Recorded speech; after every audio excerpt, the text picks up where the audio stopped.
It's a ghetto people song, only them can sing this world. It's a song for the poor who is facing suffering. It's a ghetto people song, only them can sing this world. It's a song for the poor who is facing suffering. Young Police Channel from Jamaica. Big up, Rastafari. Everton Blender said that. Yes, welcome to the Jamaica Young Police Channel. To our loyal viewers, subscribers and Patreon member. At the channel, we are a group of law-abiding citizens who believe in the rule of law and respect the rights of every citizen, but not the ones who do not subscribe to such behavior. We do believe in and support preemptive strikes because they save lives. This is a logical conclusion because preemptive strikes save lives and prevent the further loss of lives. We are all about saving lives at this channel. We at the channel aid criminals with a passion and do not want them over here. We do not want your views, your subscriptions, your likes or your comments. Please go elsewhere where the red carpet is waiting for you. Over here, we want you to go to prison or the departure lounge at Madden. Moving on to today's video. So we're not giving any oxygen to criminality or criminals over here at the Jamaica Young Police Channel. As you know, we're at the Jamaica Young Police Channel. We aid criminals with a passion.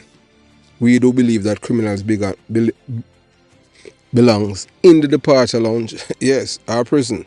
But we love the departure lounge. We not even love prison like the departure lounge. Because prison, yeah, them get chance to come back. Departure lounge, no, one-way ticket, no refund, no cancellation. And that's how we love it. So, so rumors swirling around the associate of Junior Query, alias Wappa. Yeah, so Wappa Killy, that are people that were connected to the operation following a recent police operation that resulted in the death of a man allegedly linked to Monday's fatal event in Rockfort, Kingston, that out by Wareika. They might try rename and say name pleasant, but there's nothing pleasant about it. So Wappa Killy friend them, yeah, people, you know, as usual, guess who them always use? Them always use women. But this are we won't give them any oxygen for make them come out and tell you what them want to tell you. So what does I tell you? Because you understand, because they are saying that you know, they even call the man alias name and said that this man is not a part of their gang. He's not a. I'm like, wow, can you believe that? So they are saying that you know, they are distancing themselves from the individual kill, insisting that while he may have been a killer, he was neither a part of their group nor involved in their ongoing operations. So this avowal has left many wondering about the complex web of alliances and rivalries that characterize Wareika Hills and the world, as well as the length to which certain individuals will go to protect their own reputations and alliances in the face of police scrutiny. So these criminals now, man, them not afraid to tell us, oh, we not connected to this or money or that. And these are people who are committed, breaking the law, you know. So the fatal incident unfolded in the wake of a deadly shooting spree on Monday evening, which left 5 people dead and 2 injured during a community football match. In response to the tragedy, Superintendent Tamale Chambers, head of Kingston Eastern Division, spearheaded a police operation early Tuesday morning on Rosden Road based on intelligence gathered on the aftermath of the shooting. According to the Superintendent Chambers, the target operation led to the shooting and subsequent death of a suspect with a firearm seized at the scene. The authorities, you know, at the time they said them couldn't identify the identity of the man. You know, they never released it to the public. But these men are saying that no, this man he's not a friend of theirs and he wasn't a part of the operation. Even people in our community say, he's not innocent still, but I know one of them, him and one of the killer them will kill Mandez and John Dixon and Cairo and the others them. Yeah, so the community, you know, some people from the community, you know, as usual, will tell you this. Anytime police kill somebody in our community, like, like Wareika, say them all is innocent. Yeah. And we don't know if it's sidebars the criminals them using, because criminals, there's no honest criminal. So what they're saying is that the man that was killed, Jordan Green, one of the suspects in the brutal Heroes Day quintuple shooting in Rockford, or Wareika, they might call it Pleasant Hill, has ignited both sorrow and anger among his family and community. Green, who was fatally shot by police, is in an alleged shootout on Rosden Road, Kingston, has been described by family members as a victim of circumstances. What kind of victim? Him choose the life of crime and all of these things, so you understand. So the police them had received information and said that he is one of the killers. The men them, I say, the men them from Wapper's group, I said, no, Green and no one I killer. He wasn't a part of the operation, so a wrong man the police them killed. Me never seen nothing like that yet. So as police report, Green was involved in a confrontation during which a firearm was retrieved, but his relatives and community members contest the details, asserting that his death was unjust and preventable. According to family members, Green was not present in Pleasant Hill, that's a Wareika Hill and Pleasant Hill, the scene of Monday's mass shooting. They claim he was away in Ochorea, Senton, and only returned to Rockford on Tuesday morning. Eyewitnesses allege that he was at a friend's house, unarmed and shirtless, when police confronted and ultimately shot him. Witnesses said they heard Green pleading for his life, crying out, "Do not kill me." Alright, so we are telling now between me and you. I lie them, I tell them thing, because based on what others are saying in the community, there was this man not even getting a chance for talk, because this man a beat shot like half of the police them for sure. It was a real shootout. You understand? So I don't know like what them say. This is a made up story. And him did have on, and as them say, him did have on a shirt, but him shirt open. So I like them say the same now on a shirt. Because I saw them travel with them gun, because them open, but when them have them shirt open, police I see them now, because have the gun behind him in him back. So police I think say him now on a gun, because the police them say no gun on him side or him front. So him just pull the gun from behind him and start shoot at them. But him know say if him didn't understand statistics, he know say his chance of survival is slim to none. Because the M16 them are going to tear him up. So him gamble and lose, you understand? So I just saw it go, the life of a criminal, a killer. And the same man them say him a killer to one of them things, but them say, him a part of a killing, part of the operation. You understand? So when police confronted him and ultimately shot him, yeah, so they must say, boy, him did that Ochoreas. If he was in Ochoreas and him heard of the 5 men that were killed out there, alright, he man not a bad man. So why him come back? I'm glad dumb you that come back on them thing. You hear some 5 people get killed in your community and you come back. Then you have to be some done. And they must say, all them siblings them move out our community and him stay. Because I'm a bad man, that's why him stay. You understand? And him not run like Wapper. Because Wapper not come from Wareika Hill. Wapper was on an operation. 3 years a plan to kill one man, and you understand? Because them want to say is Mondays them really. Them want to kill John Dixon, and them so them kill Mondays on the day of when Pala was killed.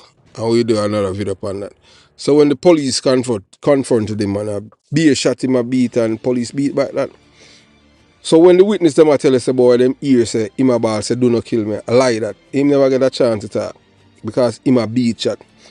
So these account paint a picture of a young man who in his final moments was desperate for mercy. So this is it now where I say, alright, you love to violate other people's human rights, and when your time come now, you don't want yours violated, and we know say, I lie them a tell, police now murder a youth like that. Or we are telling that as all detective and them thing there. No. Them have gone, them a boy in 2024. They think them have gone and then beat it upon the police. No man. You see it for yourself. You see it how them treat people when them a kill people. So why we don't serve sympathy coffee, breakfast, lunch, dinner, or tea over here. A straight bitters we serve, straight to the departure lunch. You understand? So Then they bring in a criminal organization investigation body called INDICOM. Thanks to both criminal organization, you understand, thanks to the GLP, and when they're in a government, them do it. So we, Jamaica get INDICOM, not because of law-abiding citizens, they get it because of criminal. So that's why we tell us Jamaica a criminal's paradise. Everything with the criminal them want, them get it. So them can lock up police. You join the police force with no criminal record, then you're left with criminal record because of INDICOM Act. So INDICOM has since launched an investigation into the shooting to clarify the circumstances surrounding his death. So a relative them recall Green as a rough little boy. You know what that mean? Who was well educated, skilled in masonry and construction, and frequently assist others with various projects. Despite having family members who had moved away from Rockfort, Green chose to stay, expressing a sense of belonging to the community that raised him. He attended Vauxhall High School and aspired to gain certification through the Art NST Trust, open to advance his skills in construction. His family say he had potential and was not involved in violent activities, which add to their confusion and grief over his death. And them people feel say everybody are dumb, you know. You understand?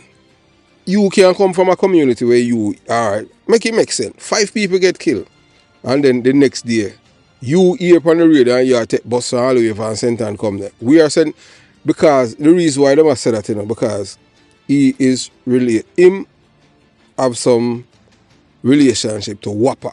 I will tell you before about Whopper connection to Senton. Him never done a Senton. So they must say he's not a violent person. Me can't understand it. That's what I'm cousin say, you know. Me can't understand it. So Greenback story is one that marked with hardship and resilience. His mother passed away when he was an infant, and he was subsequently raised by his sisters and aunts.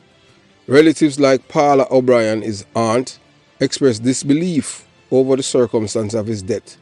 Him just eat the food and up at the yard. He's not a violent person. Me can't understand it, she said, reflecting the family's shock. Green's relatives further described him as someone who, despite his rough upbringing and limited options, was seen by others in the community as a hardworking and dependable, often sought out for construction assistance. The community is mourning a young man they had felt had the potential, while others grappling with the dangers and challenges of a neighborhood with few positive role models. Green's story underscored the hardships faced by youths in high-risk communities where limited options and community pressure often determine their path. His family defense and community's outcry signal a deep divide between local perceptions and law enforcement narratives, leaving many awaiting the result of the INDICOM investigation seeking answers about the real circumstance of his death. And we can't tell us, say, look here, I'd never met an honest criminal in my life, or honest people who come from, most of the people them in the community. As I tell you, I'm born and raised in a belly of beast. These people are cultured, nurtured, domesticated, socialized to be criminal-minded people. Yeah, so as we tell before and we say again, there's no honest criminal. So the era of extended sympathy to killers and those who enable to protect them must end. As a society, our society can no longer afford to blur the lines between victims and perpetrators, between those who uphold the law and those who tear it down. To support or sympathize with individuals who choose a life of violence is to undermine the safety and integrity of our communities. Instead of offering sympathy to criminals, we should make it clear that their actions place them outside the realm of compassion that should be served for law-abiding citizens. So over here at the Jamaica Young Police Channel, we do not serve sympathy coffee, tea, soda, water, lunch, breakfast, dinner or supper. No, we don't serve that. No, not them, you know, get compassion over here.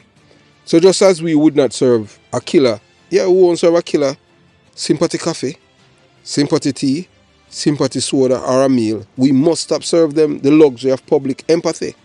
Compassion should be reserved for those who contribute positively to our society.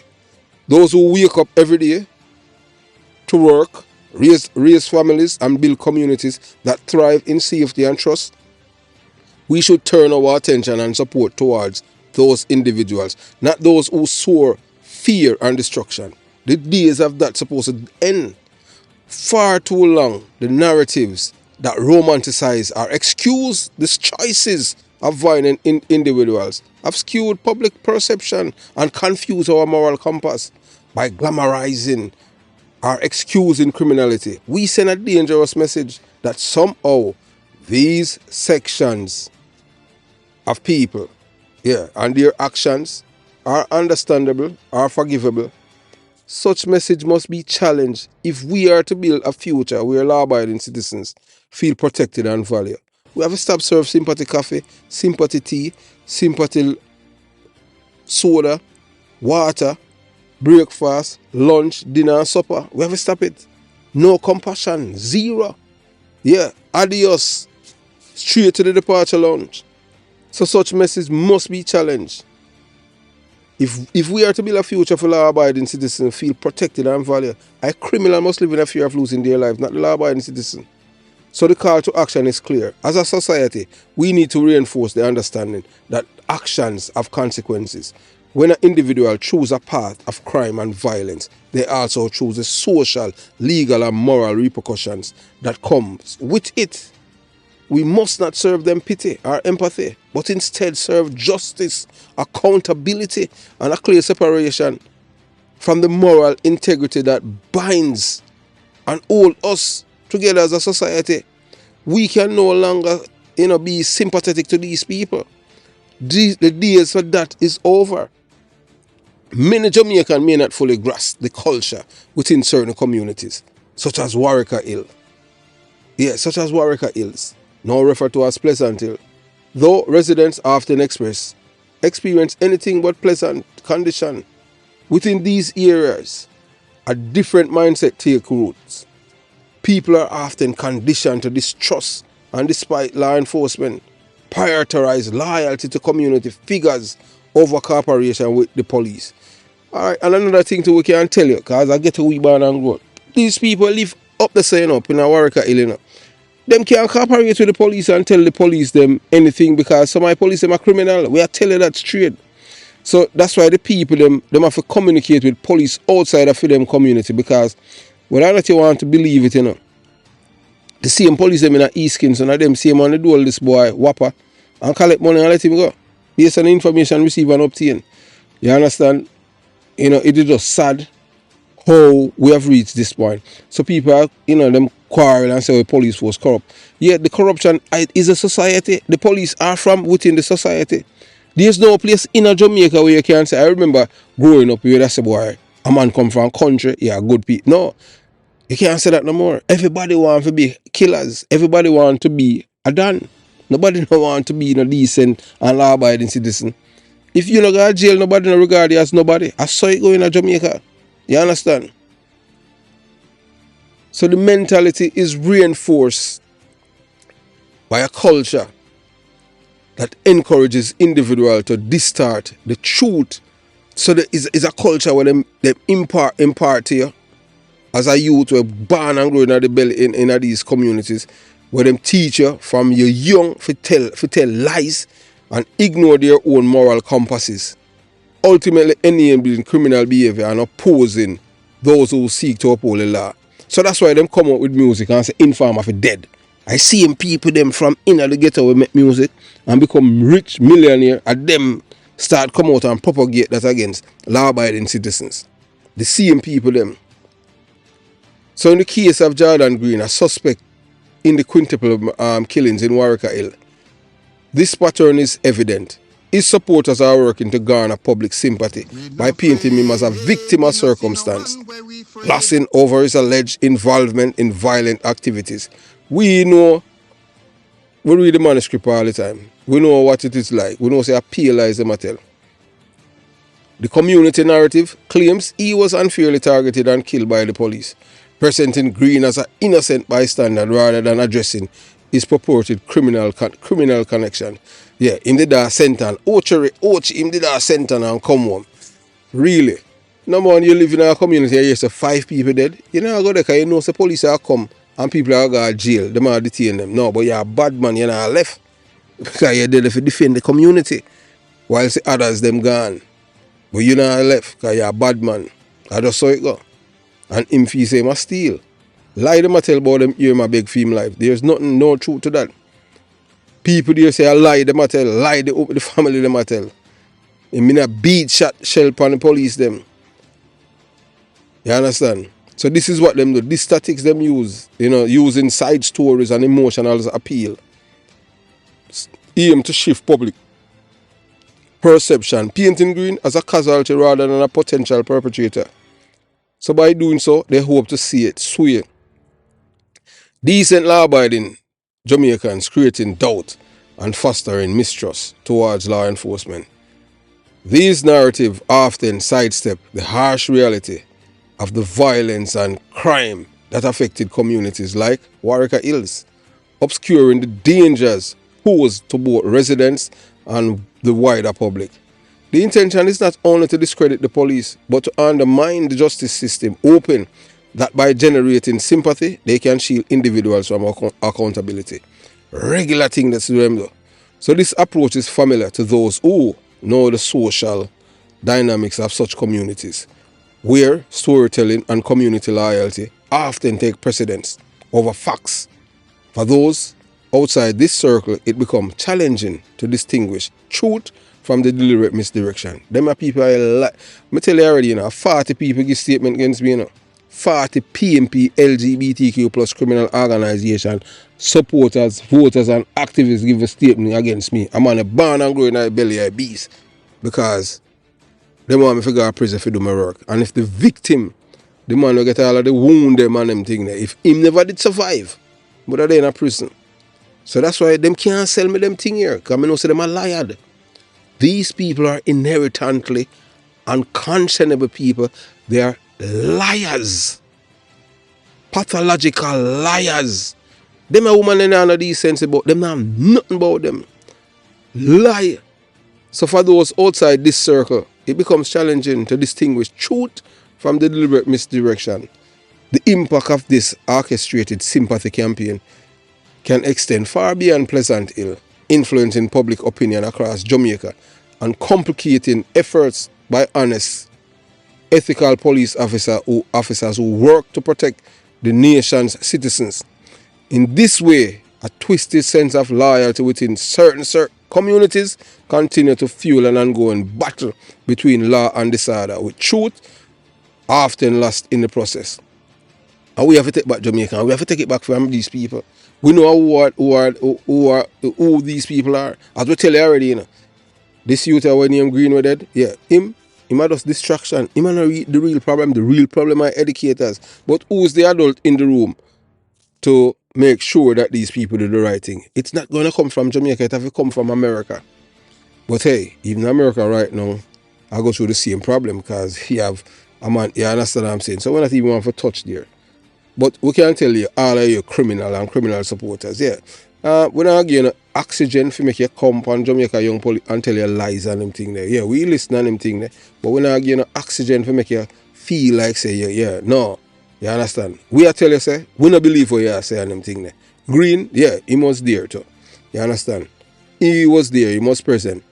Some people are saying, you understand what I'm saying? Otherwise. The police have the intelligence and everything, the evidence is overwhelming, so they just do what they have to do. So, I get a sympathy coffee over here, tea, breakfast, lunch, dinner, or supper. Straight to the departure line. 1 year ticket, no cancellation, no refund, no delay. You get a seat and you just hold the seat on the flight, and that's it. The way they say adios. You know what time we come and see you there, but by them time, maybe you start work and all of them things. Have yourself a beautiful day. Jamaica Young Police Channel out.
We no afraid, we no see no one where we afraid.